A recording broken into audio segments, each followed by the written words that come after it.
Hello and welcome back to the Fans in Motion podcast, the only podcast that you didn't know you needed. I say to my two friends, Brent and Josh, well, I'm no fool. You know what I like. Stones records playing just around midnight. Say hello, Josh. Yo, hey, you know what I'm going to do tonight? I'm going to go out. I'm going to be a silver-tongued devil, and I'm going to go up and talk to the ladies, and I'm going to go, hey, out of time and out of place.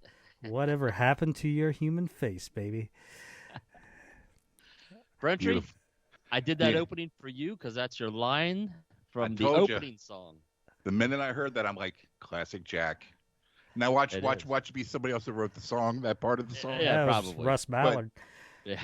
Yeah, definitely Russ Ballard. But for those that don't know, that's coming for you. That's the opening track to this fantastic album that just came out. Anybody want to talk about how great that song is besides me? Well, if you guys tune in next week, I think we're going to rank our initial impressions of the record. But yeah, with this episode, I think, guys, this is going to be either episode 60 or 61 in our Night Ranger podcasting career. This week, we are, well, this is a special episode, August 6th. We're recording this Friday, afternoon, early evening. I'm going to edit it, put it together, and release it tonight to celebrate the release of the new Night Ranger record, ATBPO, and the band played on. So what we're going to do is we're going to talk a little bit about the record. We're going to rank our initial 3 favorite tracks from the record. We do have some of the different vinyl options that have come in, so we'll show those off and just basically have a nice conversation about new Night Ranger in 2021. And if anybody here is new, well, welcome to the Fans in Motion Night Ranger podcast. We've been doing this for 14 months now. You can make sure you go to the Facebook page. Just type in like Fans in Motion Night Ranger. You'll find us. Join. We got over 6,000 people. The page has been going crazy today with everybody posting their Night Ranger stuff. I'm trying to release something like now, like every 10 minutes, and I still can't keep up. So you'll see me go over here to the phone and approve some comments about the new record. But yeah, we're 61 episodes in. We've did all kinds of interviews with people from the past. Greg Eckler from Rubicon, David Lauser from the Sammy Hagar band, who was there around Night Ranger in the early days. Former member Joel Hoekstra. We've talked to Eric Levy and Kelly Keagy from Night Ranger. And we. Like I said, the Fans in Motion page is growing. It's good, man. It's better than good. It is fucking glorious, man. I'll tell you what, that's my autocorrect. It is glorious. This is a fantastic time to be alive if you're a Night Ranger fan. And I've been up all night talking to people over in England. It's fantastic. I've been up early. And I just love it. This is a great day to just be social media. We're celebrating this band that we all love. And man, this is stuff Brent and I were doing back in 1987. It was just me and Brent. There wasn't 6,000 of our family members hanging out with us. Well, let's get this started. Make sure you go click subscribe on YouTube. Go to the Facebook page and join Ross on Instagram, Twitter, and we have the website www.fansinmotion.com. And you can also go to all the different platforms, Stitcher, Apple Podcasts, Spotify, and listen to us there as well. But yeah, the last episode we'll just touch briefly on. We did like a mailbag episode where we just basically answered questions or gave opinions from from people on the Fans in Motion page. Always good episodes because we just discuss just a wide variety of topics, and those are always good episodes for us to to do. Normally this is where we would kind of jump into the Night Ranger news, but the big news of the day is really the release of the new record. They are announcing some tour dates here and there. Tonight, they are celebrating the release of the record in Larimer, Colorado, I think, is where they're at right now. I did get to talk a little bit to Eric and Kelly today, and I told them that the response to the new record has been overwhelmingly positive, and it's just always funny when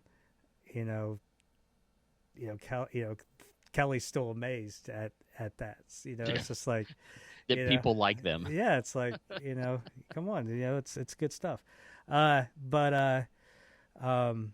So there's the tour dates. I guess another good part of the news would be some new merch.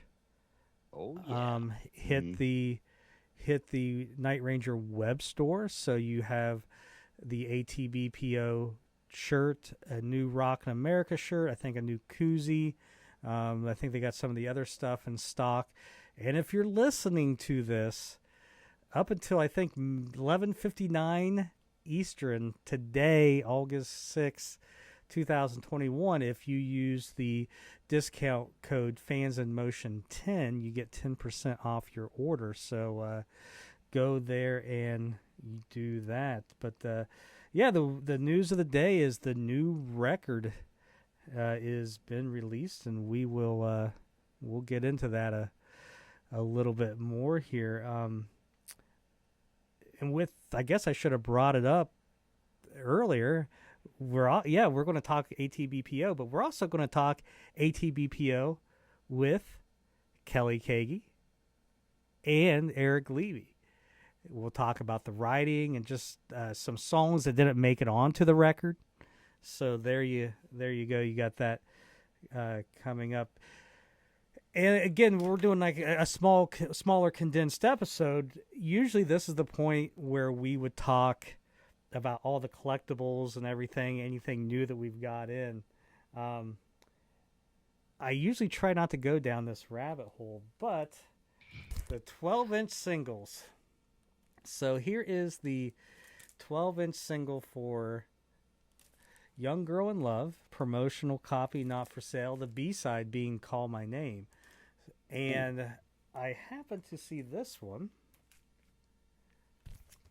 Still Young Girl in Love, Call My Name, but different label. If you look, the promotional copy not for sale is above where it says side 1. So if you look there, you got that. And if you look on this one, it is below. Interesting. So just a label variant. So yeah, that's the last thing I needed to do is start looking at the 12-inch records. I know there were some on the MCA with the Screaming Camel logo that were on opposite sides, but I never knew the Boardwalk 12-inch. The 45s are all over the place. There's probably 6 different U.S. versions, but like I said, I saw that. It's like, it's like, here I go. So I got that. Brent, we got any, what's some cool stuff we got from the Fans in Motion page? Well, and I just wanted to say, capitalize on what you're talking about. New things. We all got something new. It's the first time we've all three had something new. Yeah, really. With the release of the new album. So that's pretty cool. So that's a Fans in Motion first. But on the Night Ranger page, we usually go through and some outstanding posts. Most of them are outstanding, and they're hard to pick through. But this one comes from our buddy over in Japan, Kiko Yamashita. He received his in Japan. Some of the CDs came with like a postcard, and they autographed that. And I'm trying to track that down. I want one of those. Yeah, because it's different. Because in the States we're going to get the ones where they autograph the books. That's what we think we're getting anyway. So, Chico, thanks for sharing that today. And then we have some classic shirts brought to us by Diano Eduardo. and I've always wanted that blue shirt. Yeah, that's cool. Always wanted it. I have the sweatshirt from that tour that no longer fits me. I still have it. What tour was that? That was Seven Wishes tour. Seven Wishes. And I was like a whole human and a half less than what I am now. Back then when I was wearing that, was a medium. 3XL now. To quote the Stone Temple Pilots, Brent, you were half the man you used to be. Oh, I was half the man. You was. I know. I'm more than half the man. So that's what we do on Fans in Motion. I mean, that's just a little sample.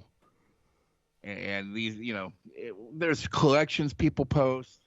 There's some heartfelt memories or some great things that we see from the past as far as people, what they looked like back then. That's really cool. Yeah, and just when you go to shows, people from the page. Andy was last night talking to Mark Greenaway in England, who was getting the record a little bit ahead of time, digital wise, and was staying up to listen to it. So he was having a good time. He told me today that he was up late, had his headphones on, and he was carrying on an air guitaring, and his neighbor came down today and had a little chat with him about what was going on. So all good. So yeah, go to the Fans in Motion Facebook page. That's where it all starts, and join us. 6,000 hardcore, dedicated Night Ranger fans strong. So, search us out. If they all bought their 10 copies of the album, this thing should peak at number 1. Exactly. So that's a good segue. So let's get into the I can't keep up with the page. Every time I approve one, give it a break. Another one shows up. So with a thing we've been doing on the page is pushing people to buy their physical copies or download purchase a copy, so that with the first week sales we could get the record to debut at number 1. We'll find out here soon how well that goes, but there's a lot of options of what you can purchase to help get to that goal. Andy, you want to show the let's do the let's hit the vinyl, the Frontiers version. Yeah. So there's there you go. So you got four different colored vinyl releases. This is the Frontiers exclusive. Frontiers being their record label. This is the Crystal vinyl. I'm trying to be gentle for my record collecting people that are watching it. And no fingerprints. There you go. The Crystal. If you lay it down on on top of the jacket, it's like a Coke bottle green. You hold it up to the light, it's like a crystal white. So you can almost see two different colors in it. One thing I noticed was on the CD and the digital downloads, Tomorrow is track 11, but on the vinyl, Tomorrow is moved up to track 7, which is weird because it's still on the same side as it would have been. So I'm not sure. I did ask Kelly today. I'm like, hey, you know anything about that? And he's like, had no clue. So that is your Crystal version from Frontiers. So go to Frontiers Records. There's a U.S. shop and a European shop. Just go to whichever one side of the pond you're on and order those. There's not very many copies left of the Crystal, less than 100.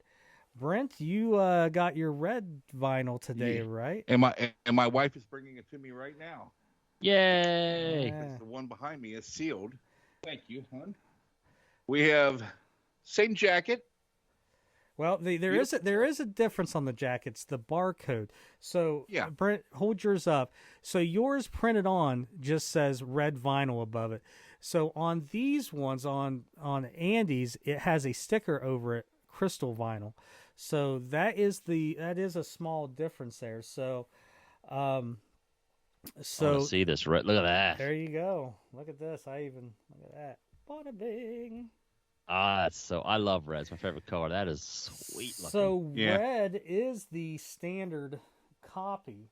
So that's the copy you would get if you order off Amazon, go to your local record store. That's the standard copy. And those two arrived today. Now we have gotten the email that the Night Ranger web store has sent out the web store exclusive, the yellow vinyl. Now they are being shipped directly from the manufacturer, not from the Night Ranger web store. But that is another exclusive, I think limited to 400, and it is a yellow vinyl. I can put it up behind me again. So you're going to have that 400 pressings of the yellow vinyl from the Night Ranger web store. So if you want that one, go to just nightranger.com and go to the store, or just nightranger.com/store and get that. And like I said, the Frontiers is 400. The red one is the stock copy, so it's numbered more. The one that was pressed the least amount is the blue copy, which is from Newberry Comics. Newberry Comics, mainly on the East Coast, does a lot of limited vinyl. Theirs is, like I said, pressed even less, 300 copies.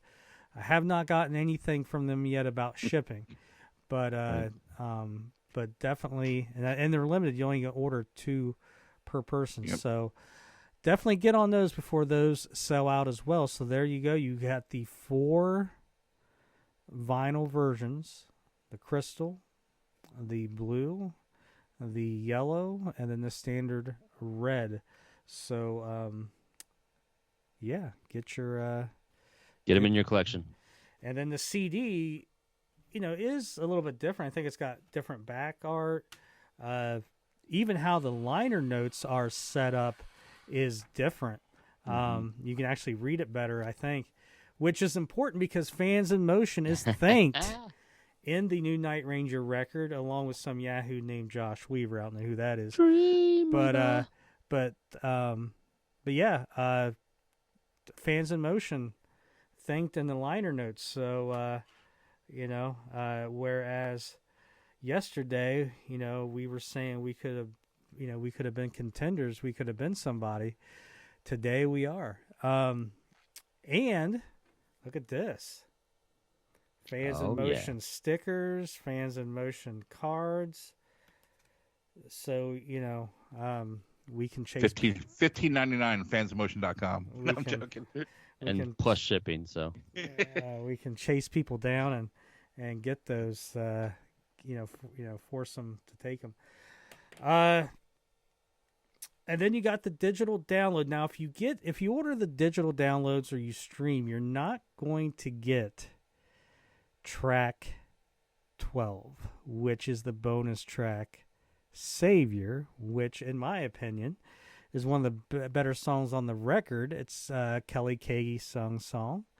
It's on the heavier end. So if you buy the physical copy, bada bing, or the vinyl, you're going to get that 12th song. And if you're watching this, you're a dedicated hardcore Night Ranger nut. So that means you probably want to get the Japanese copy. There it is. Which has an acoustic version of The Hardest Road, if I remember correctly. Yep. So, which I've heard it's excellent. And Eric, I can't remember if he told us when or somewhere when we talked to Eric, that was his favorite, I think, from the whole recording was that acoustic version. And like I said, when we talked to Kelly, he'll mention a couple of tracks left over, and we actually talk a little bit about one of them. What else is out there with ATBPO? Well, I want to bring up, I just went into my email, and I've got my digital download from nightranger.com. Has anybody downloaded that yet? I have not. You have. I have. Does it have Savior? Yeah. Okay, so that's the way you can get Savior, and the fine print, it says it's only available for 72 hours. Yep. So anybody out there who bought this off nightranger.com, you better get it in your email and download it right now. Yep. Or within the next 72 hours. 3 days. Yeah. Yep. So go check your. So that's the way you can get Savior. If you go and buy that, and if you buy the yellow vinyl from the web store, it comes with a free digital download. So just remember that as well. I mean, you can go and purchase, I think, the CD on there and get the digital download as well, but you also get it with the vinyl. You guys see this? Look at this. Look at that. Yeah.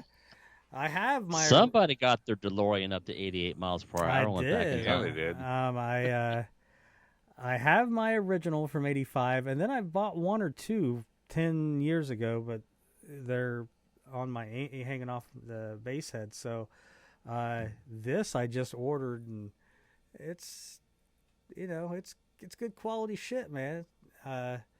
Will it last 35 years like the Seven Wishes one? Probably not. Will it last to the end of the episode? We shall see. But yeah, it's definitely cool, man. Just you know what'd be really cool is to see Jack wearing it again. Yeah. You know what I mean? And like, and then they, and it wouldn't take much for Eric just to put a little bit of the scrubs on. And then what they do is they make Carrie wear that Jeff Watson like marching band, white thing. Vest, whatever it was. Yeah, and it had a hole in it. You could always see a little hole in it, and if you look at your T-shirt or your tour book, there's a hole. And I know Kelly would enjoy wearing the pajamas. Yeah, because he said that like it was, might look weird, but it was very comfortable. Wait, are you going to get Brad into the Bumblebee outfit again? Well, we had to go to Japan and bust into the Hard Rock to get the pants. All right. Hey, listen, we know some people. Yeah, so that means we'd have to put Jack back in the aqua coat. I'm all for that. He just can't stop at the necklace. You would be you'd be a happy man. You'd be a lucky man.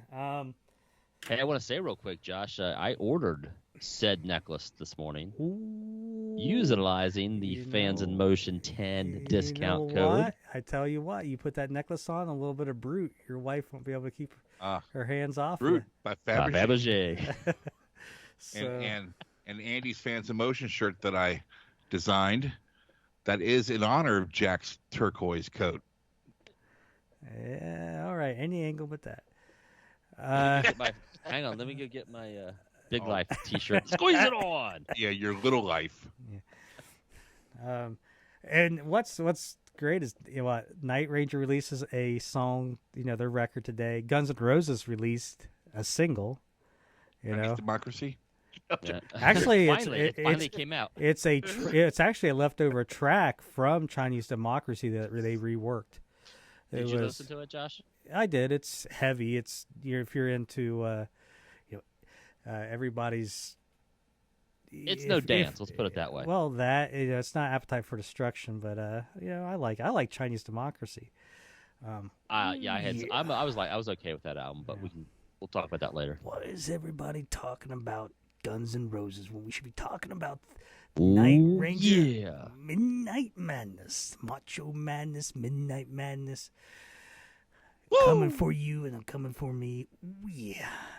All right, so everybody just that happens. That happens. Yeah, just sometimes you gotta Yeah, we're all about consistency, folks. 60 episodes prior to this, you're a lot of stuff, a lot of WKRP, you name it. Let's talk about the songs. All right, so we're going to rank our top 3.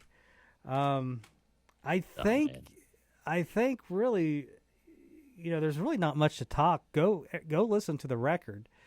leave a comment of what your top 3 is going to be.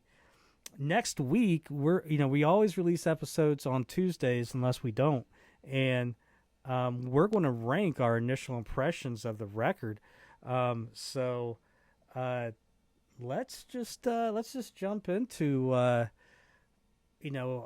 top 3, and we've had the record for a while, so we've had some time to grow into it. So let's rank our top 3 after our initial getting into the record. Brent likes to go in the middle. He's the cream in the Oreo. So that's right. Double stuffed. So Andrew. Yes, sir. You're number 3. Man, this is this is changing so much for me. I'm gonna stick with what I've written down. Again, this will change. This could actually change tomorrow. Tomorrow is my number 3. Number 3 being could have been Monkey tomorrow, but I'm going with tomorrow. Well, I don't know what happened to your human face, but Brent, what is your number 3? My number 3 is the first single, Breakout. Yes, Breakout's got that, just some killer solos by Carrie and Brad.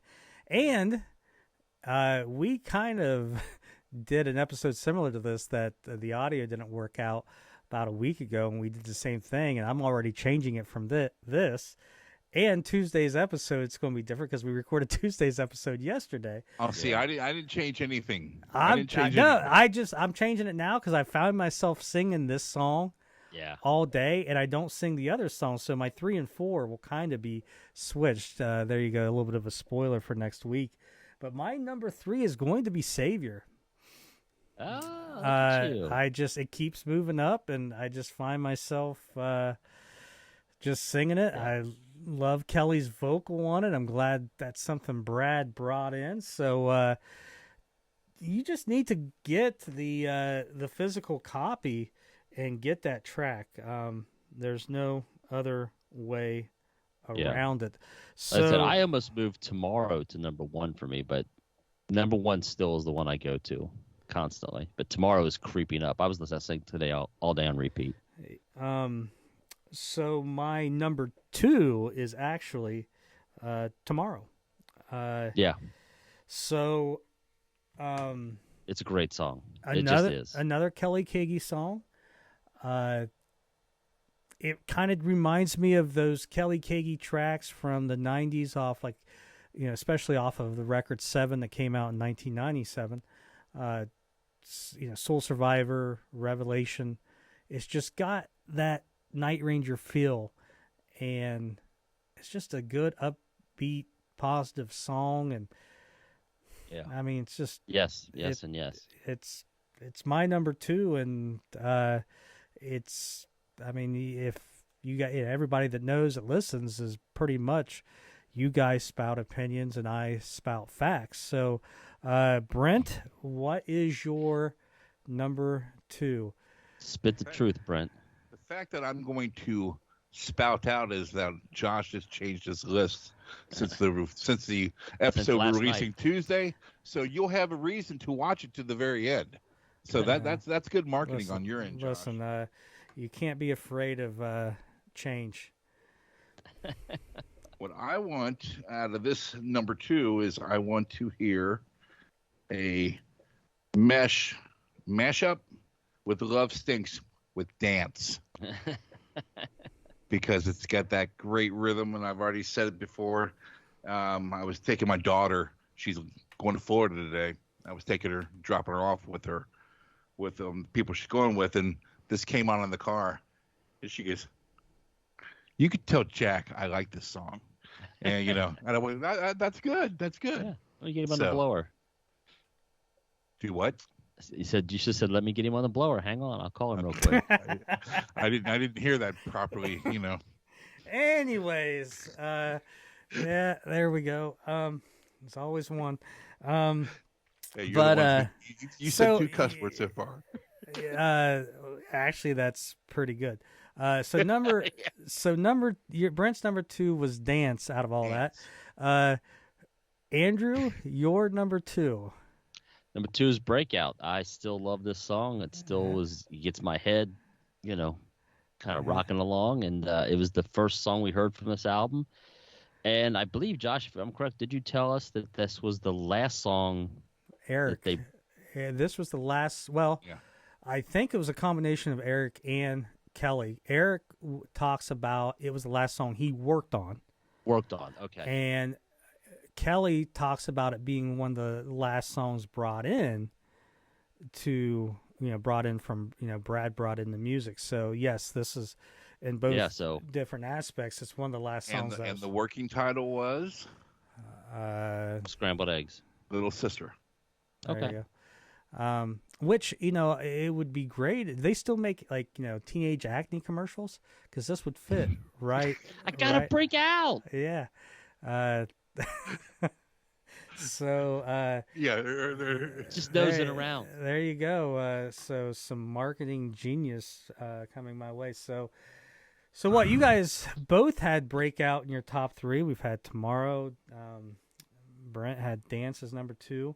Andy, what's your number 1 then if Breakout's number 2? The song I keep going back to and I can't stop is Dance.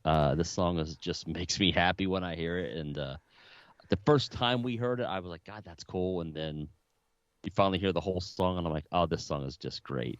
Yeah. So Dance is my initial just go-to song.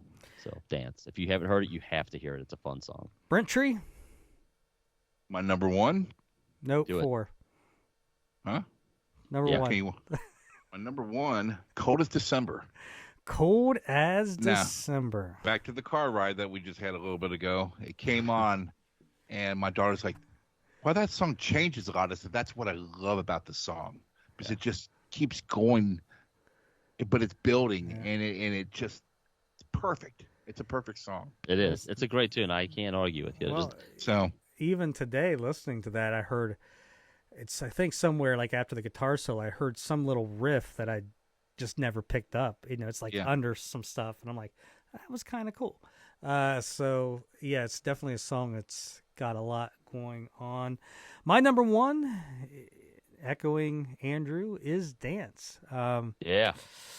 I mean, it may change, may not. I don't know, but I mean, it's just my go-to right now. So we got, mine was Dance, Tomorrow, and Savior, and Andy, you had Dance and Tomorrow and Breakout, and Brent, Dance, Cold as December, Dance, and Cold as December. Yep. So there we go. So on the YouTube page or on the Facebook page, leave us your initial top 3 tracks. Tell Andy and Brent why they're wrong. If you don't agree with my top 3 and you have a different top 3, post it and then do some self-reflection on why you're incorrect. But yeah, so stay tuned. We've got Eric Levy with some special guests with Eric Levy. Oh, yeah. And we got Mr. Kelly Keagy. Both of them giving us some good behind-the-scenes details of the making of the record. If you're out there listening, join the Facebook page, Fans of Motion. Click subscribe on YouTube. Go to the website, fansofmotion.com, and you can listen to all the past episodes we got there. Interviews with Kelly and Eric and guys from Rubicon, and I mean, just we've got guys from Night Rangers Road Crew giving us behind the scenes stuff, and hell, like I said, I can't remember everything. Just go and check it out. All right, guys, August 6th, 2021, new Night Ranger. How cool is that? Did you guys ever think in 1982 that your guys' gray beards would still be getting new Night Ranger and no, the second going into the. I really didn't. Actually, going into the third decade of this century. And everything I mostly liked then, I still like today, is still around. So this is the only thing that really changes. Is the gray and the thinness. Yeah. And I mean, and Andy still likes Night Ranger and Wax Lips and Ethel and all that stuff. Easy. None of us have ever waned away from Night Ranger. I mean, even in the Gary Moon period, we all have seen that, and it was fantastic. We still had there. Something. Still going to the shows, man, and since the first drop of the needle. All right, well, stick around, everyone. We hope to see y'all again. But stick around. We got Eric Levy and Mr. Kelly Keagy. We will see you next week. ATB. See us. PO.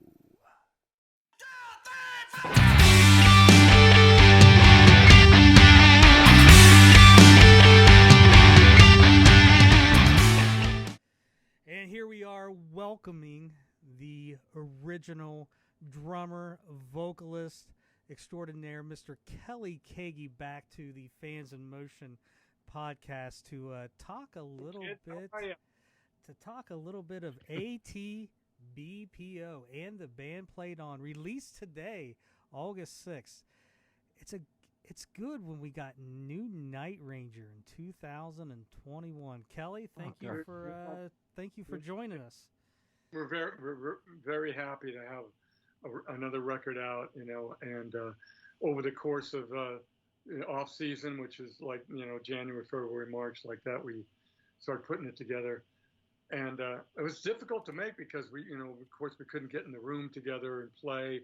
So we had to do everything over the internet, kind of like what we're doing right now, over Skype and Zoom and stuff like that. Come up with ideas and just start to formulate some of these songs. And it was probably the most difficult record we've ever made because, for the reason that I just said, was we couldn't jam out live. Sure. Like, oh, I got this idea. Okay, send it to me on the phone. It's like, what? Are you kidding? So, I got this idea. What do you think? It's like, oh, sing it again. It's all distorted. Yeah. Before COVID hit, did you guys have a plan to do a record? No, because you guys had that tour with Whitesnake and Sammy Hagar on the books. Yeah. So when that was canceled, did okay, what are we going to do in our free time? Exactly. That's when it came up, is that once we didn't have anything to do, no dates or anything like that, then we started to actually just talk about it because we weren't really going to make another record for a while. We were going to take it easy and just tour like we did, like back in the 90s. We just toured because we loved playing together, Mm-hmm. I mean, that's really what caused the band to actually get to the point of wanting to make a record, is we played so much live, and we thought, well, shoot, this isn't going to be the only way people are going to hear us, especially if we don't have a record out. So that was it. And so over the course of the January, February, March, April, like that, we started to seriously send ideas around it to get this record going. Did you guys? Sorry. Did you guys? Was any material left over from any previous records used, or was this all fresh material that you guys were writing? All brand new. Yep. It was all just in between the last record and now, just ideas that we all started to just jam out, knowing we were going to make another record at some point, not knowing when. That's what you do, is when when you don't really have that going on, you just write songs. That's what we do. And then knowing that at one point we're going to get in a room together to bring something to the table, instead of just coming in and going, well, I don't have anything. You got anything? I don't. It's like the last couple of records, we had some ideas, but we actually formulated a lot of the songs in the room together. So we were hoping that was going to be the formula that we were going to do for this record. but it didn't work out, because we had to stay away and not fly and not travel. So, do you remember like the first track or lyric or solo that you in starting to create this album that you were like, oh yeah, that's it, that's good, like I really like that? I mean, Jack had a couple of these choruses. He had Free. He had I Want to Dance, I believe. Mm-hmm. This is going through the whole pandemic thing on the other side of the summer, getting to the end of the year there. And so when we started talking about doing a record, he had these choruses, man, and we were like, let's do these two. Let's get going on these. And Brad had Breakout. He had the instrumental part of it. He didn't have any of the singing at all. So he had a lot of the riffs and all that stuff going.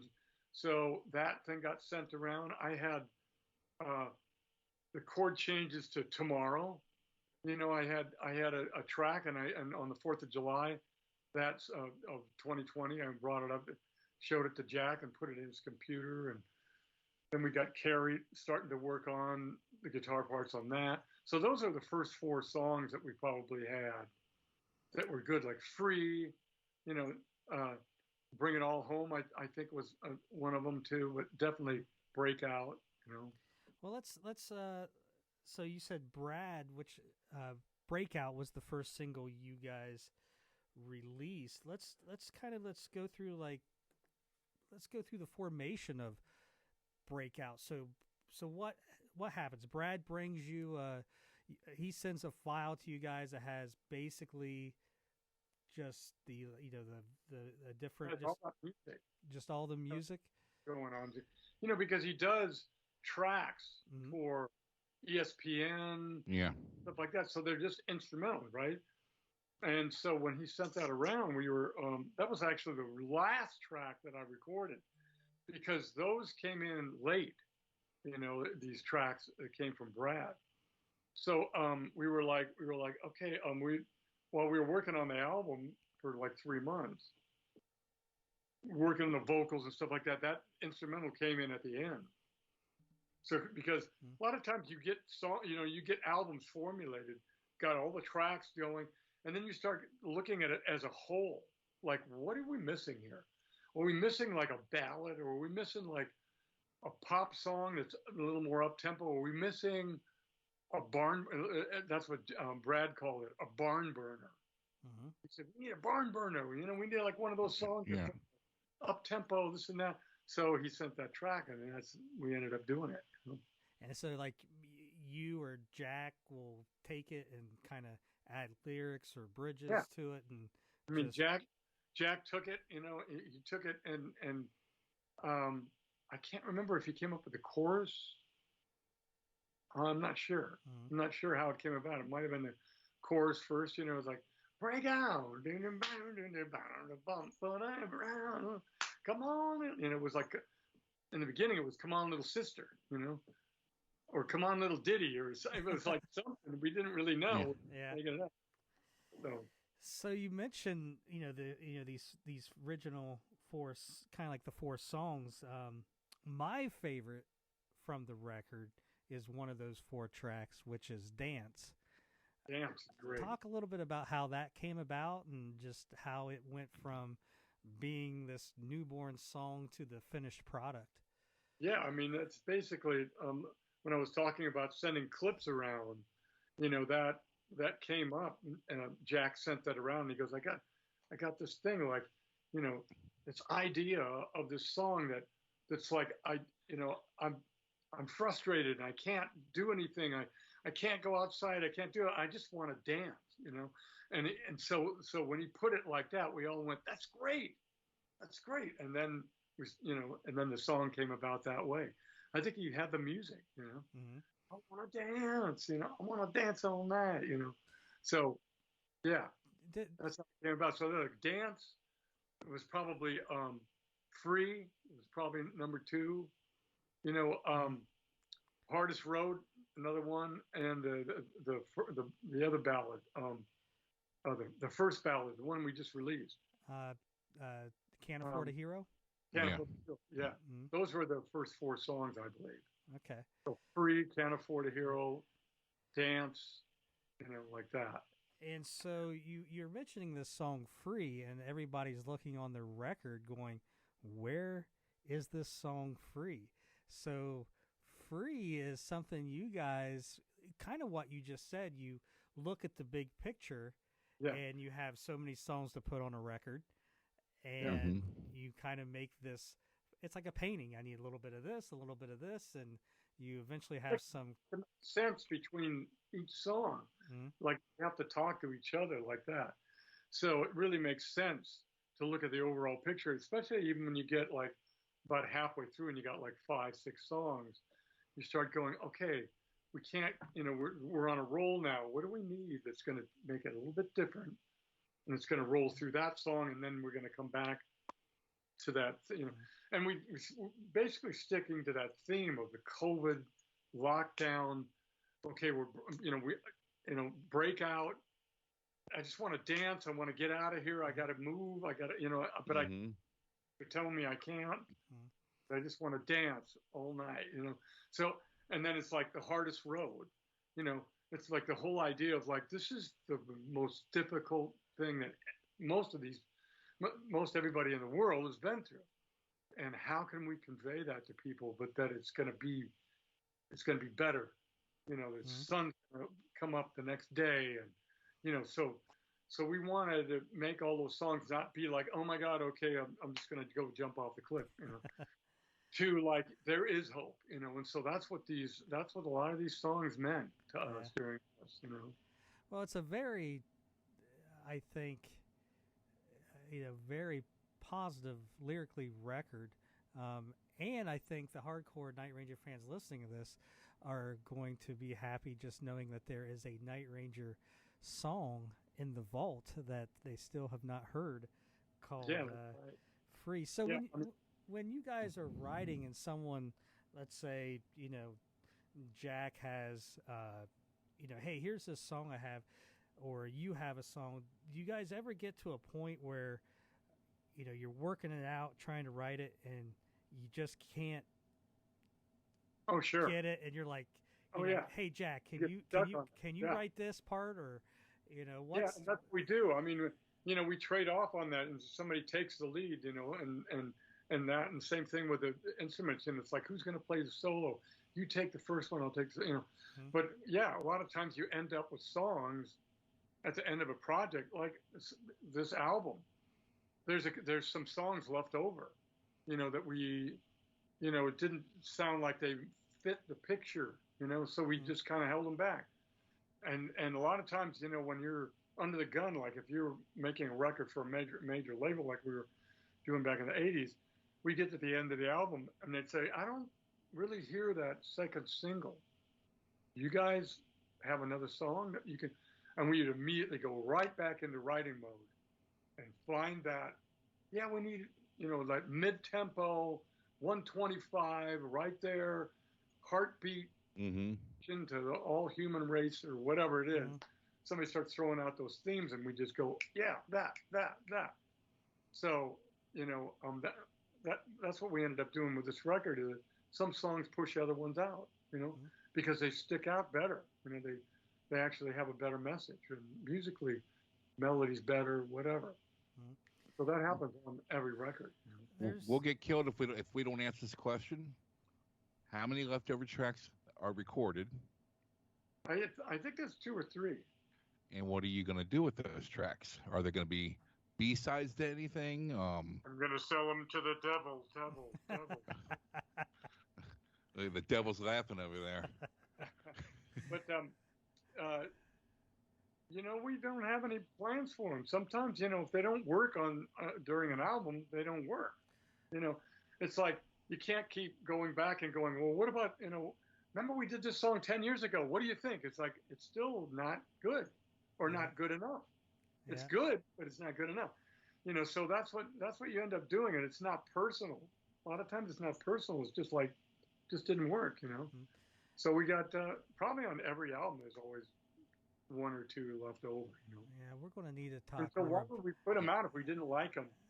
Yeah, I mean, you sound a lot like like Roger Daltrey from The Who hates when they the thing now is these bands will re-release a record but then throw all the demos on there, and he was talking about how he hated that because he's like, those songs weren't good enough to make the record, why are we putting them out 50 years later?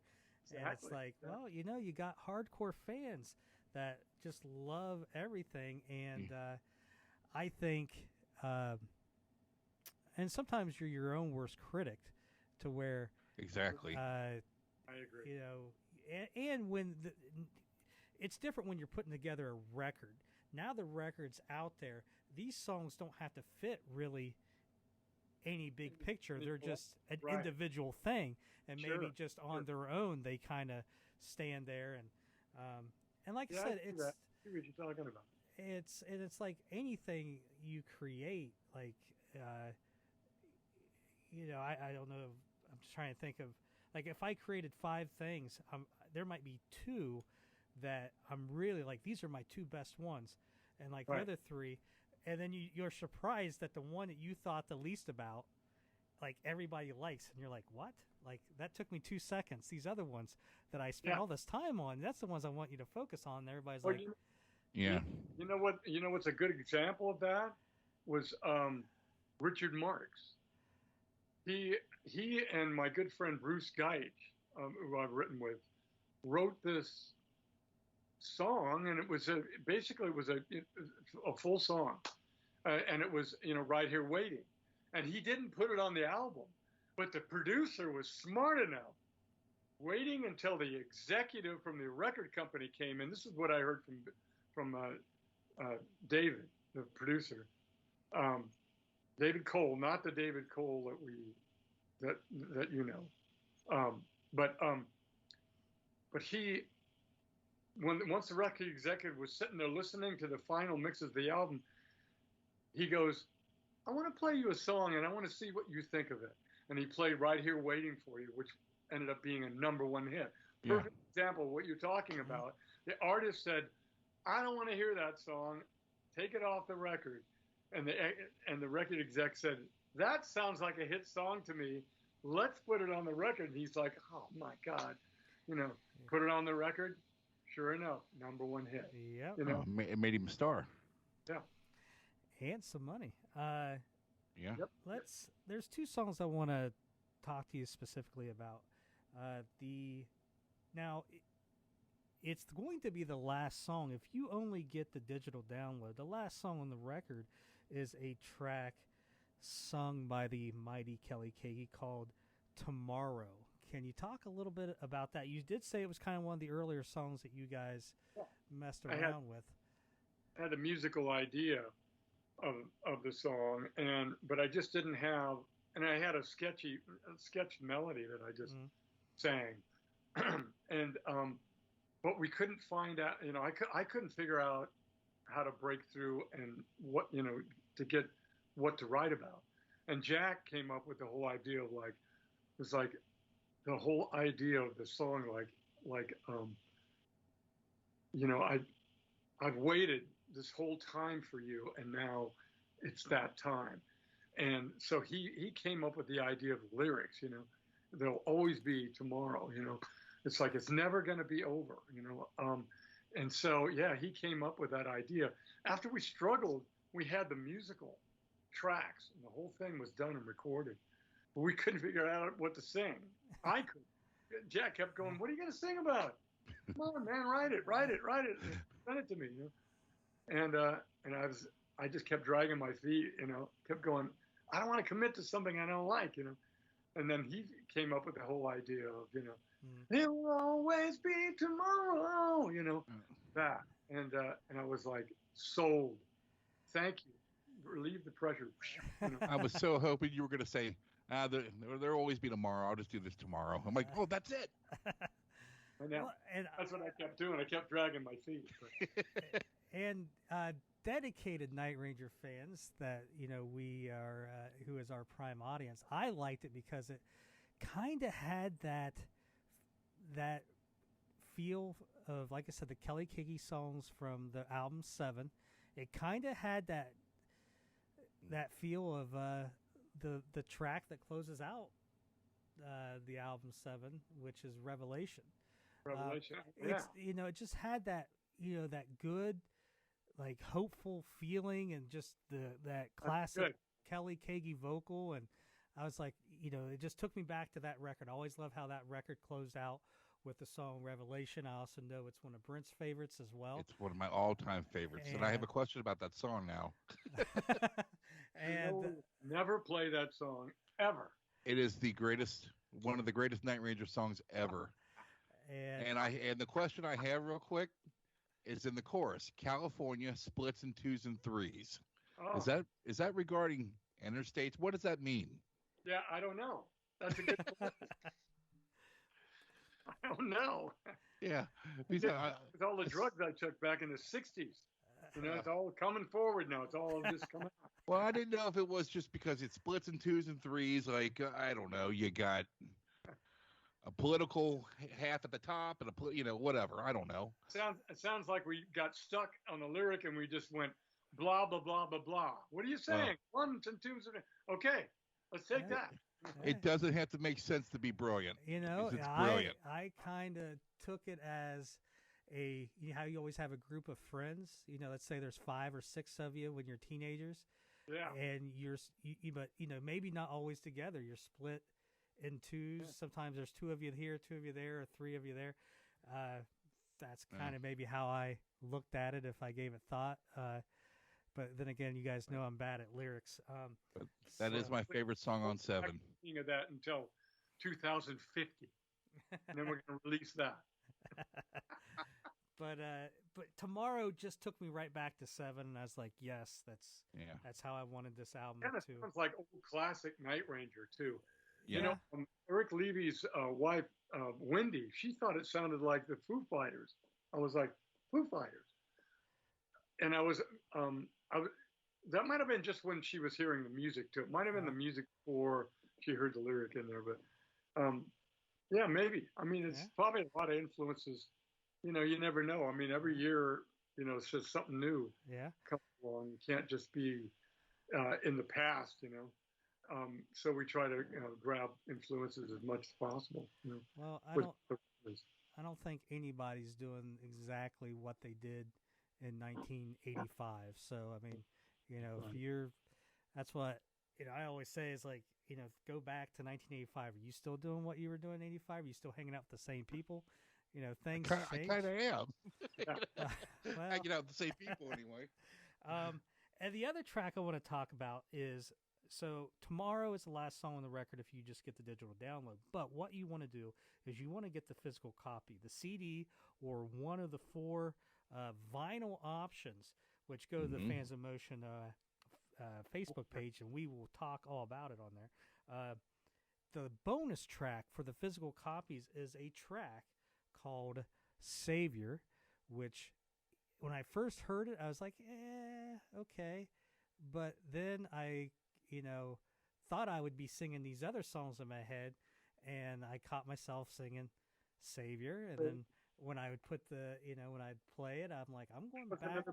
Brad Gillis track. I'm going back to Savior. And I just like, and it's not maybe typical Night Ranger, but it's cool.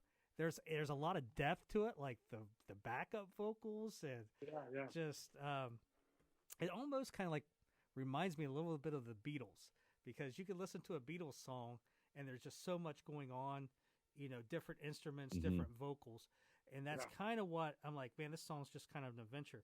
Talk a little bit about that bonus track, Savior.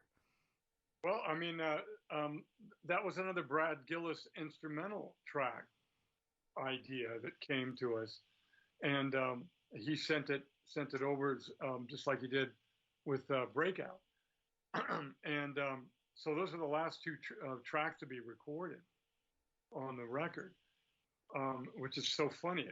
We like bookended it, the first track and the last track. Yeah, I don't know how that ended up being like that, but it just did, But the whole idea of you could be my savior, was an interesting idea, because when you step that far out and ask somebody to be your savior, that's pretty serious, and it could be a good thing or it could be a bad thing. Mm-hmm. Who knows? It's just depending on what that person brings, follows up, with. But I thought it was interesting because what I like about that verse is that there's an octave singing underneath the lead vocal track, and I always liked that. I mean, there's several other songs throughout my life that I've heard somebody sing along, but that's just parallel, like an octave underneath. Yeah. And I thought that was really powerful.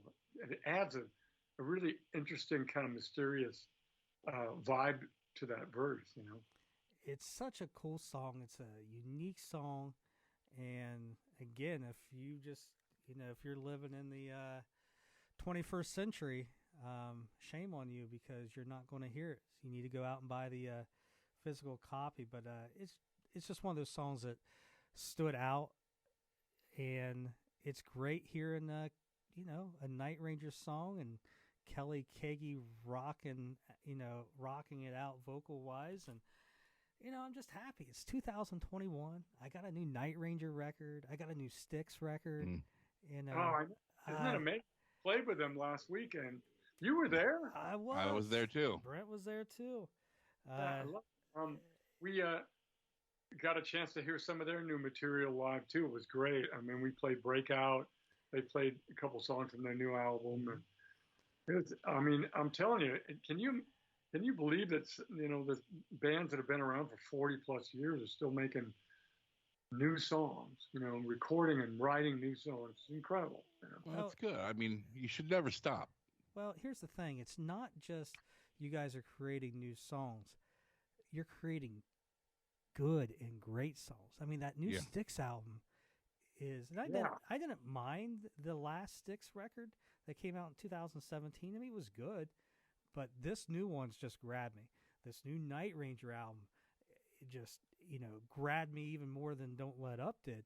And like I said, sounds like a tour. Yeah, there you go.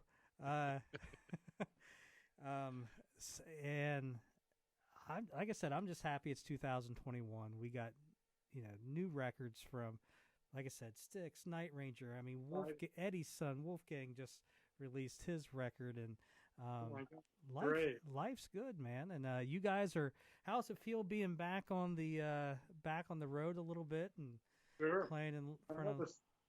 July is our busiest, year, and we just jammed eight shows into it. One of the shows came in, just at the last minute.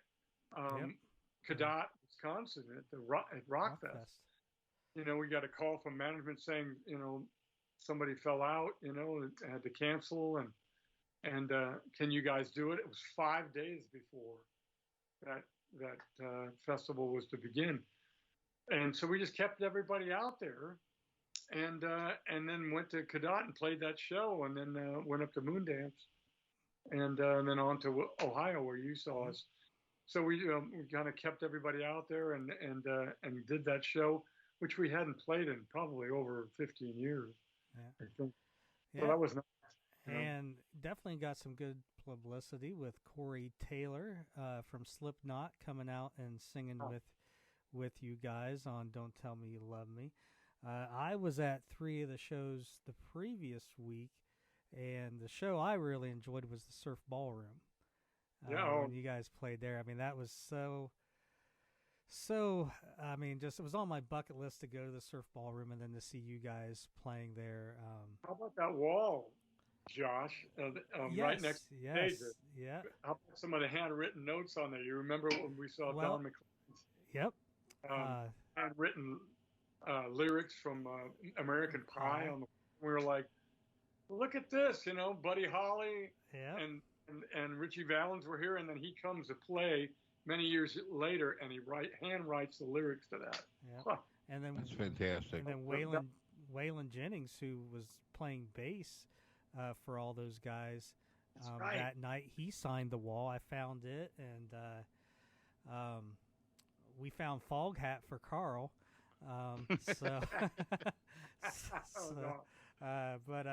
Yeah, so if those that don't know, Surf Ballroom in Clear Lake, Iowa was the venue that Buddy Holly, Richie Valens, and the Big Bopper played. And then that night when they took off in the airplane to go to the next gig, they were unfortunately killed. And the event kind of made legendary through the Don McLean song American Pie. And there's a little dressing room aside the stage where all the artists had signed. So that's kind of what we're talking about there. But definitely a cool venue. And that was a moment too, wasn't it? It was like, I think you were the one that pointed it out to Ed, and then Ed said, "Come here, you got to see this," And it was after sound check, and he goes, "Look it right down." It was not even in the middle of the wall. It was like down below, and he like circled it with red, and he wrote the lyrics. Yeah, the Don McLean lyrics were down by like a step, like you had to crouch down to see it, and just a cool venue. And do you have a favorite venue that? Whenever you see it on the schedule, you're like, that's a place or a place in the past? Yeah. Well, I mean, recently when we did the double album shows a couple of years ago, we went upstate New York and we played at the Paramount. And that venue had been redone, God, I want to say since the 60s or 70s. So it's a beautiful old theater, and they redid it. That's a great venue. It sounds amazing in there. So it's a Paramount. There's another Paramount theater in Portland, Oregon that I've played. It's another great theater. But, the Japanese theaters are like the Paramounts, where they're set up for acoustically sounding amazing. So I really enjoy playing those 2,000-seat theaters in Japan. Those are great. There was a theater we played in the UK called Shepherd's Bush, and it's been around since Zeppelin. And we played with Skid Row a few years ago, and it's in London, West London. So we walked into this theater, and it still looks like it did back in the day. And Zeppelin had played there, and like I said, a lot of those artists from the 70s. And that place had a vibe to it too. It was about 2,000 seats, and it had a nice, kind of like a surrounding circular upstairs area balcony that was really, really great. So everybody seems like they're like sitting right on top of you. So you're looking at everybody like this, right there. Those are my favorites. Yeah. It's not the stadiums. It's not the 50,000 to 80,000 seats. It's those little intimate theaters. It's 2,000 seat theaters that are for me, those are the best because the people are right there. You can look in their eyes. They're right there. Yeah. I think for the fans, that's how we enjoy, shows too, is the small, intimate theaters. Now, every now and then, I don't mind a big show because I'm old, and I don't mind having a seat and not having to be asses to elbows. But if it's a band I really enjoy, I want to be a good club or a good theater. Absolutely. Playing live, do you guys? I know you guys just breakout. You guys have plans to play any of the other tracks live? Sure. Oh yeah. We want to get the second single in there, as soon as possible. We did rehearse that song before we did Breakout, but of course, we had to move on to that so we could, support the single. But Bring It All Home to Me is going to be the next single, so that's going to be the next song we put in there. But there's so many other songs on the record that we want to play. We just have to find the time to get, to have that like 3 or 4 days to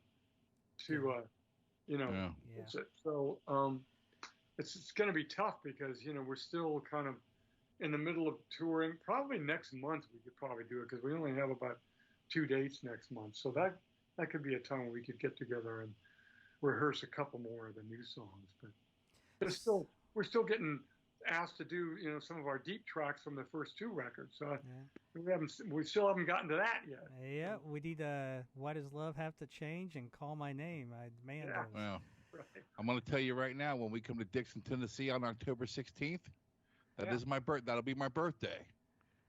And I'm going to ask for some presents from you guys. He wants to hear Penny. I want to hear, call my name. Yeah. Oh, Revelation. Oh, God. If you kick that out, man, you know what? You just put the CD on and act like you're playing it, and I'd be happy. Title, but I don't even remember how the song goes. Come on. I won't. What's up with you? You look different today. Right. It's like nothing ever seems to go your way. And there we go. Come on, I can keep going. I'm tone deaf, though. I can see everybody dropping off listening to us. Hey, not everybody gets to serenade Kelly Keagy. Come on.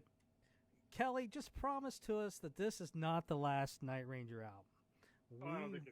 We want more Night Ranger. Yeah. And we love creating, so that's not going to go away anytime soon. There is one rumor that started last year. I wanted to address was, or not last year, but a few months ago. There was this rumor going around that keyboardist Eric Levy had fired Jack Blades. Jack, wasn't. I heard that too. Pulling his weight. Eric informed us right before we went on stage one night. He just said, "Oh, by the way, Jack, this is your last show. You're done. Your history." Well, we've heard that Eric rules with an iron fist, so I'm glad that when you guys decided you wanted to do a new album and you guys ran it by Eric Levy, that he gave the okay. Brent, do you got anything to close this out? I have a couple things. One, everybody sounds amazing on the album. I'm so glad you guys have Eric and Carrie in the band. They bring so much to the table. Eric has captured that classic Fitz delivery on every song. It's amazing what he brings. And two, I've seen you on every tour since Dawn Patrol.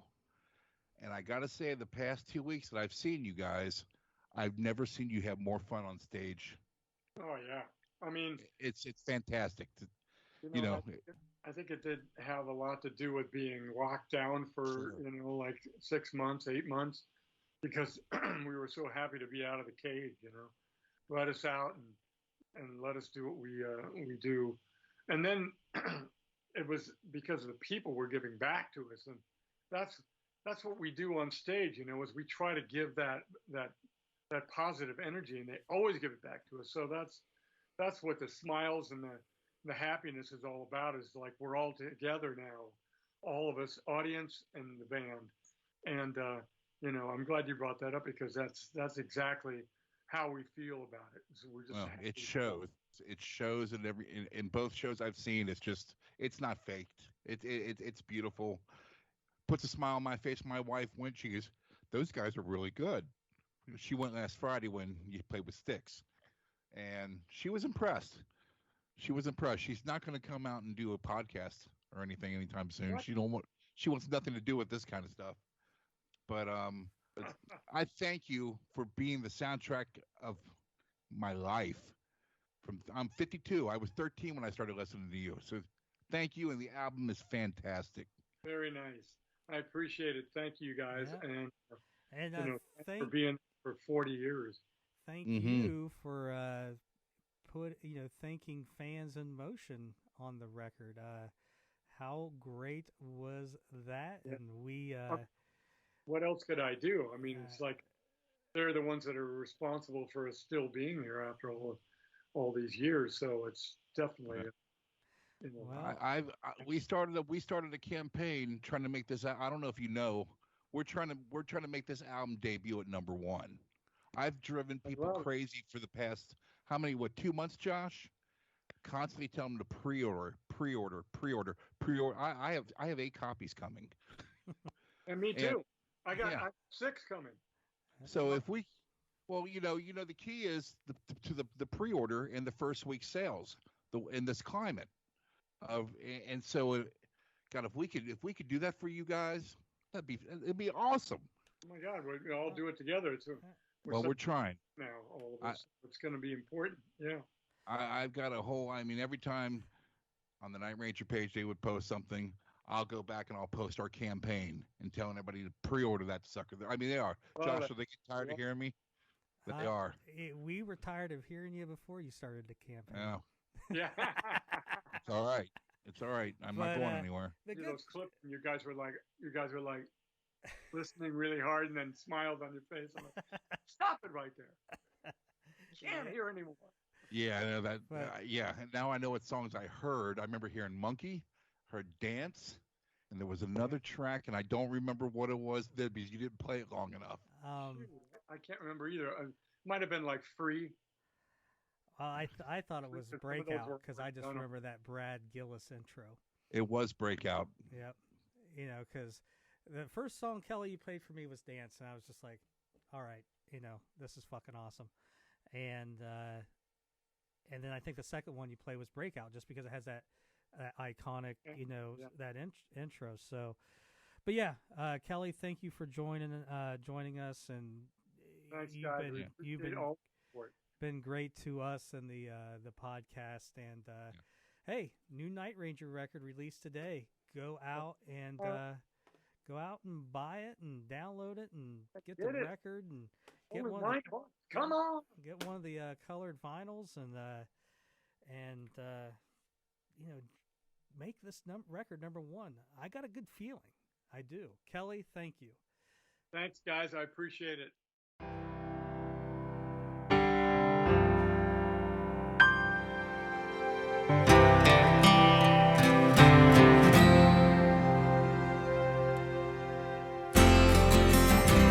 When you're lonely and you need a friend. Fans of Motion, we are back with Mr. Eric Levy to discuss And the Band Played On, released today. Eric, fantastic album. Thank you. What do you got to say about it? Brent, what's the acronym, though? ATBPO. There you go. That's why I said The Band Played On. It's just easier. But Eric, thanks for joining us. The new record released today. For everybody at home with their tasty beverages, Eric Levy is a friend of the show. Your fourth studio album with the band. That's right. You're only 2 behind Fitz. Fitz has 6. I never thought about it that way. Yeah, you're closing the gap. I think you have more live albums than Fitz if you count the Chicago live record and the acoustic live. So, and I would say if you added up the years, you're getting close as well to being probably the longest tenured Night Ranger keyboardist. So you're getting there, my friend. I never even thought about any. I wonder what dawned on me. Wonder what Fitz's luggage number was. You think he was 5, 4? Oh, I'm number 4. Yeah. What was actually? When I used to be number 5, and then when Joel Hoekstra left, and Kerry Kelly came in, our tour manager Todd was like, "Eric, you're moving to number 4." I'm like, I don't care, you know, I'm not trying to rank myself with anybody. I'll stick with 5. Kerry can have 4. You're like the Jeffersons, man. You're I've moving already on got the 5s on, on all my tags, and he's like, no, you're 4. Here are your new tags. I'm like, all right. So I'm still 4. Love it. So the new record, ATBPO, is out. 11 tracks if you've gotten the digital version. If you get the physical copy, you get the bonus track Savior on there. Eric, how does it feel, though, 2021 to be out playing dates again after being off so long? Oh, it's I never want to take it for granted again. You know, not that I intentionally ever took it for granted before, but yeah, it's like things that used to get to me, you know, like, oh, my flight's been delayed an hour, you know, now I'm like, oh, cool, you know, at least, you know, I'm going somewhere. Yeah, Right. It's none of those things seem like as big a deal anymore. I'm just, happy to be up on stage with the guys and doing it, playing music, seeing everybody again, seeing people again in general. Yeah, it's amazing. I've always kind of been. I've always kind of thought of myself as a bit more of an introvert than an outrovert or extrovert. Yeah. I guess, if you're going to sit around by yourself for years practicing an instrument, usually it's more the introverts who will do something like that. So it's, in a way, it's like when the pandemic first hit, I'm like, it's actually kind of refreshing to, just like be home and, not have any of the social pressure, but but now realizing like I would never cut it as a hermit. I need to be around people, yeah. Well, it's you're not really a hermit when you got 3 young ones at home either. Yeah, that's true. Yeah, that's very true. That was a nice way to ride things out. Yeah, no question. Well, yeah. I think everyone looking back, I've always said with the pandemic and having all that extra time, if you actually use that time, you'll look back at it and kind of be glad you had it. I mean, I had a lot more time with my son, a lot more time with my grandparents next door, and outstanding. And you like I said, you have your kids there that you're able to, they're not going to be little forever. So we started this podcast. So if you use if you use the time, you can look back on it as it being actually something that was good that came out of a bad situation. So 2020 you had on the books was the tour with Whitesnake and Sammy Hagar, and that obviously with COVID those were canceled. Do you remember how the first rumblings of, hey, let's make a new Night Ranger album came about? Oh, when did I first start hearing? I want to say that the first things that I was hearing were, kind of early on in the pandemic when nobody really knew yet, like, oh, maybe this will blow over and we'll be able to, get back to it in a month or so. In the early days, it was hard to know what was going on. So the first talk that I was hearing was like, hey, okay, well, we're off the road, so let's make an album, but we're going to try and, I'll congregate, like, and actually be in the same room together and do it. But then as the pandemic went on and it became clear, like, everything shut down, that getting together in person thing just isn't realistic. That then it started to be like, okay, we're just going to do this out of our own home studios. And by that time, Jack and Kelly and Brad had been writing the songs. So they ended up, one day I just got a folder in my email box with like 8 songs in it. And they're like, here you go. Play some stuff and send it to us. Actually, it was for this album. It ended up being Jack, who I was really coordinating with the most. Which it's been different on different albums. Like the Don't Let Up album, I did everything over at Brad's studio, and really Brad was my guy on that album. So for this album, it was Jack was the one who I was in direct contact with. And that was cool. Jack was always encouraging me to be creative. He's like, come up with stuff, come up with stuff and let's see if we can use it. And so, yeah, it was really enjoyable. Well, in the end, you need to make sure that I'm on that email chain next time. And copy the Andy and Brent and Josh. But so BCC. Was there any songs that you remember, like the first songs you started working on? Or let me ask you this. Let me kind of rework this. So you get that. What's your next process? Do you just do you listen to those 8 songs all at the same time and take it in, or do you just pick one song and just focus on it and then add something to it, then go to the next? Just what would you do with that email once you get it?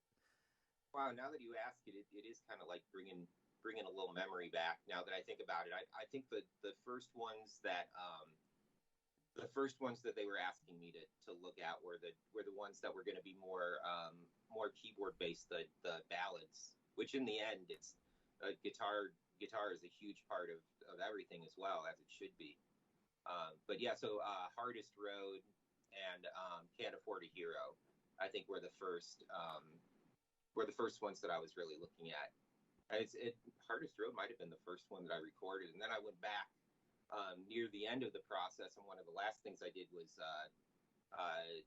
put down all the string ensemble parts. So initially I put down piano on the Hardest Road, and then for months and months other people had it, and then at the very end of the process, Jack's like, it needs strings.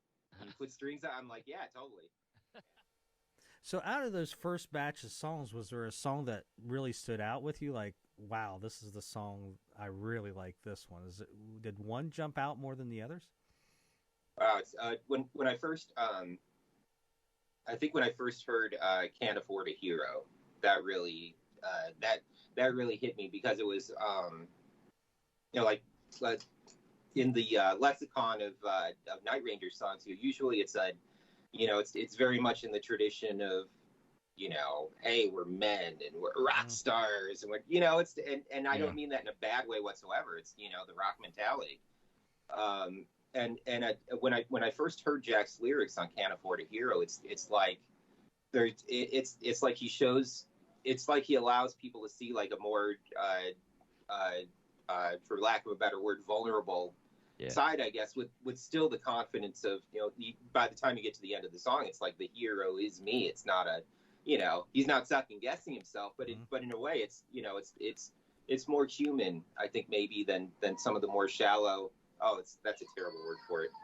I know what you're saying, though. Maybe lyrics hit a new depth. Yeah, the bravado. Because we were all sequestered away, and at that point, didn't even know when music would come back, if it would come back. Mm-hmm.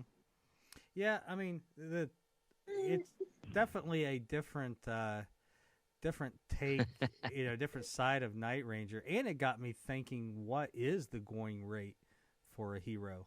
Like, I guess I never quite thought about it, but well, I'll tell you, I'm cheap, so speaking from my own hero status, it's not a lot. House in Nashville, so is it like an a la carte thing where, like, okay, yeah, it's like, what do you want? You need to rescue a cat out of a tree, that's relatively inexpensive. You want washboard abs, that's going to cost you. You want to go with this dad bod, it's in the discount bin. So Kelly mentioned a track that didn't make it onto the album called Free.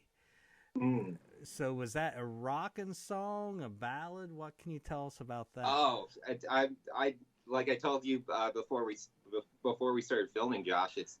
I didn't even realize till you told me just now that Free wasn't on the album. And I'm like, oh yeah, what happened? What about that song? What happened to that one? And I really like that one, actually. It's heavy. That's "'Cause I'm free." Yeah, forgive my vocals at this moment.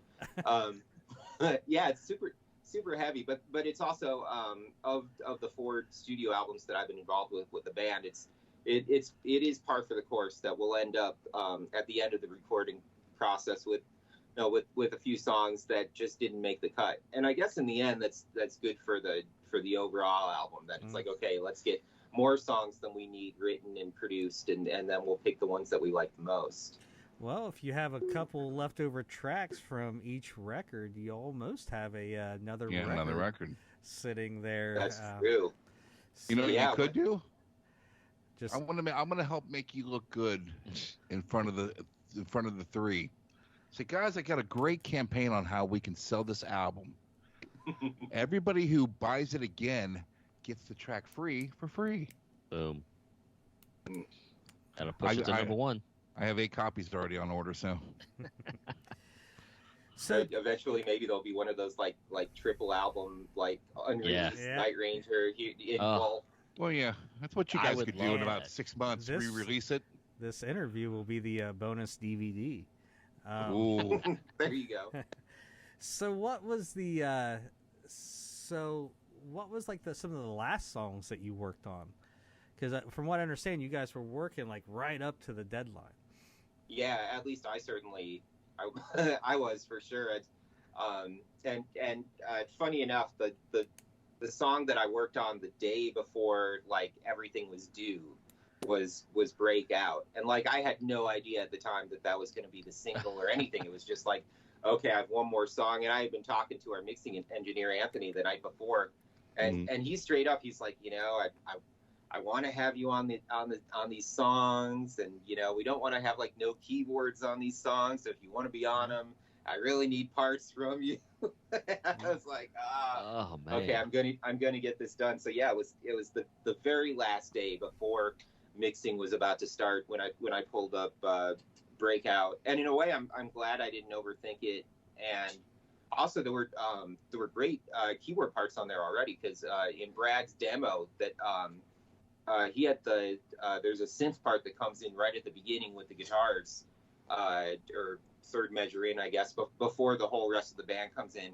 And I didn't even try to redo it. I'm like, this, the sound is great. I think we should use what Brad demoed here. Same with he had put down a pad part on the I guess before kind of midway through the song.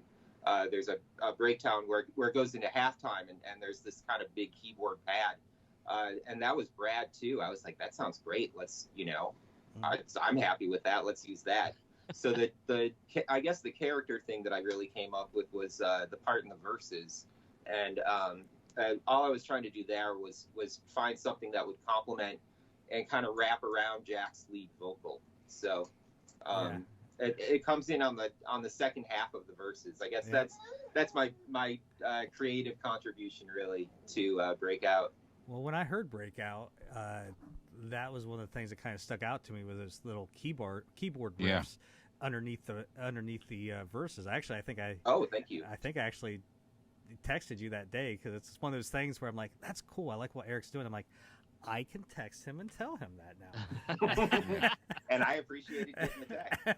Yeah. So it's like, but it's just weird that little part that I liked on that was like something you added the day before, and I can't even imagine the song without that. So and it's very prominent live too. You can really hear it really well live. Oh, that's good to hear. Thank you, Carl Davino. Yeah, brilliant front of house engineer. Yeah. Wow, thanks. And it was great hearing you guys play that live. When we saw you in Dayton, and then I saw it the first time when out in Wisconsin Dells. You were there for the very first premiere. Yeah, and I went live with it at the Dayton show, and it's got like 50,000 views. Hey, buddy. What was interesting is when I was at Wabash and you guys were sound checking it, and I don't know if that was the first time you got together and did that, because you also were doing oh my God, what's the other song? He likes drinking black coffee. Heck yeah. Start them right, Eric. Start them right. But yeah, you guys were rehearsing Bringing It All Home to Me as well. Oh, sure. And I thought it was cool. Play that one. I thought it was cool that, when you were doing it, it was literally like guys coming in, learning their parts, and just, like we would do as kids, And it sounded great. Oh, thank you. Yeah, it's a nice loose process with them. And we live in different cities, so a lot of times our rehearsal is we have an extended sound check somewhere. Okay, let's use this time and work up some new material. Yeah. Was there? I'm excited to start playing. We will play that one live too. I'm sure of it. Was there a song that like as the finished product, like let's say like you get the 8 songs, and then you get the rest of them and you work on them, and was there a song that kind of grew on you, like when you originally got it you're just like, oh, okay, but then once everything was done, like, wow, that one from start to finish really changed on me and turned out really well? Is there a song like that on that record? Wow, maybe maybe Tomorrow, I think, is a song where at first listen, it was like, okay, yeah, that's cool. But by the time it's like I'd really come up with parts and really gotten inside of it. And then when I heard when I heard Kelly's lead vocal on it, and it was like, holy crap, this is great. I love this. Yeah. Maybe that song kind of snuck up on me a little bit of how much I really, that turned out to be one of my favorites on the album. Hey, you know what's awesome is the searchlight going off in your room. Oh, that's. I love it. I feel like a light every so often. I'm like, I love it. It's the best part. As anything with buttons, really. Yeah, especially. I'm the same way. Hey,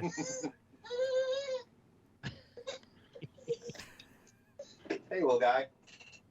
Oh, you get the flashlight stuck in here? Here you go. Just turn the keyboards on. Let him go. You want to check out your iPad?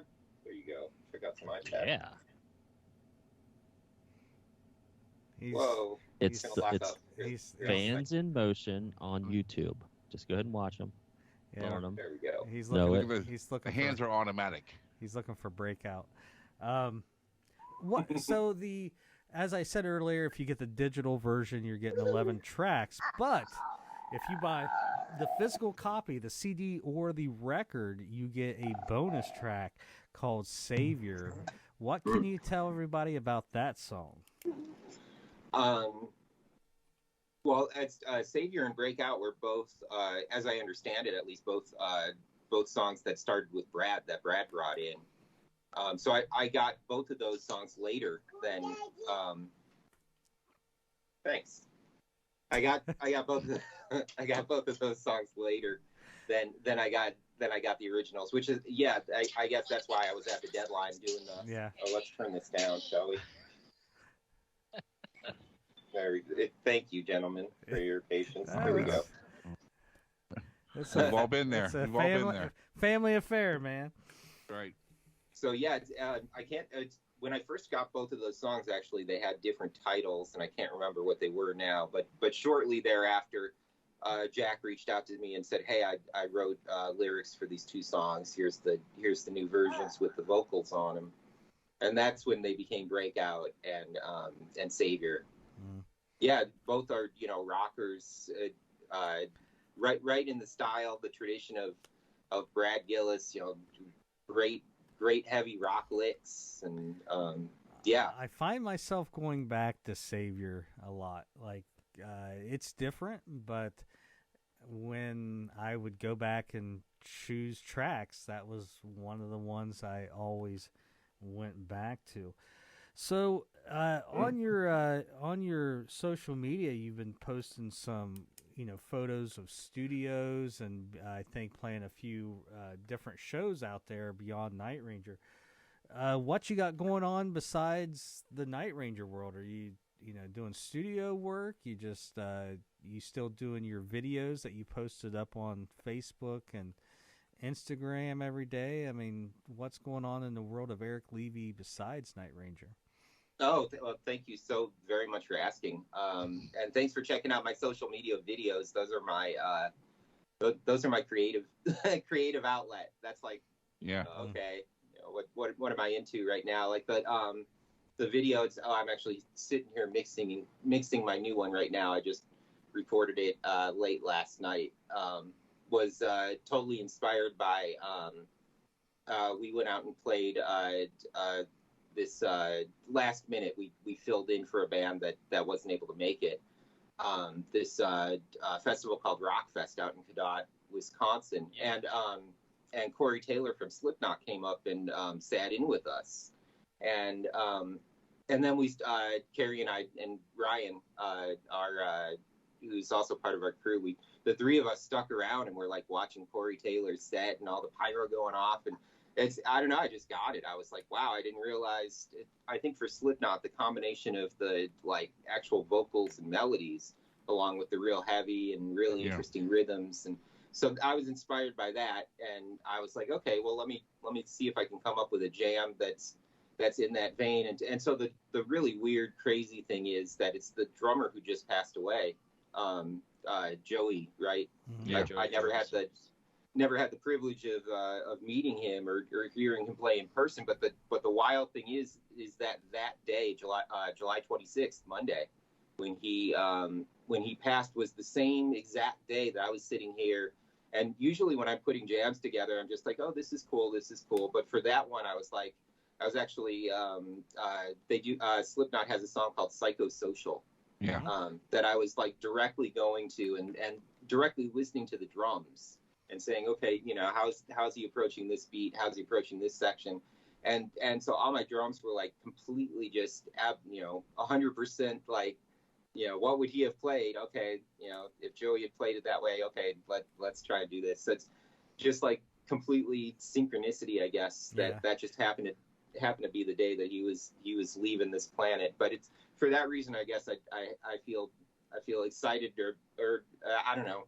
I guess like I'm doing what I'm supposed to be doing with this jam. There's some kind of synchronicity there. Yeah. Well, it'll be a good little tribute to him too. If just get that finished product and then to know his influence is on that track. Eric, man, I appreciate you coming on with us and talking a little bit of ATBPO.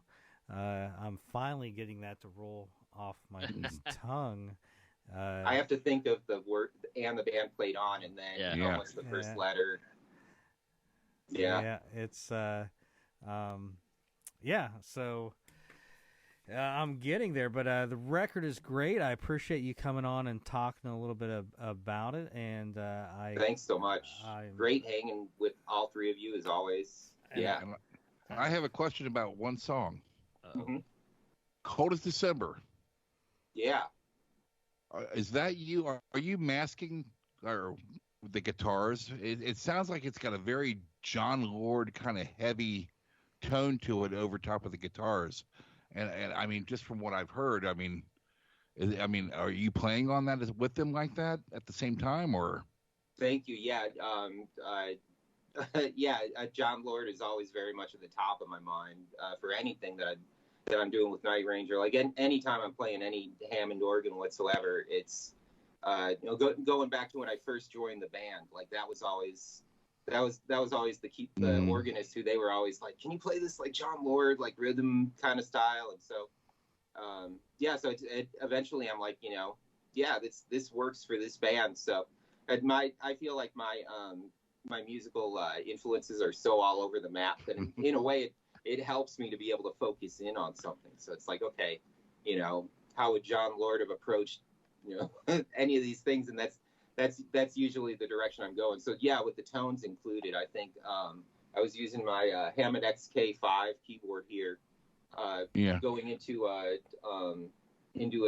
overdrive pedal, Electro Harmonics Operation Overlord, I think it's called. So yeah, and then definitely kind of compressing and getting some crunch on it.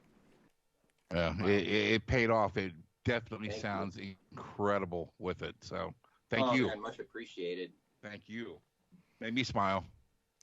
Awesome. Yeah. That's a track I keep going back to, and I'm like, God, that sounds so good. Andy, you actually.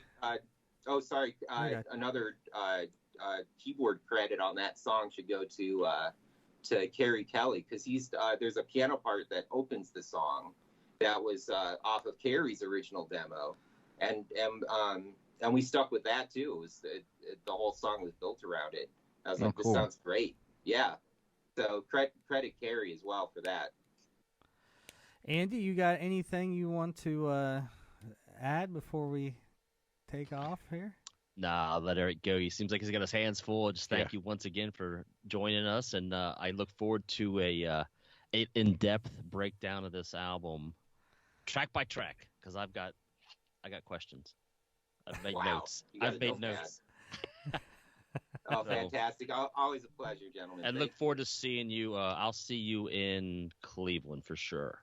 Excellent. And actually, we're making plans for Key West, so I plan on being at the Key West show.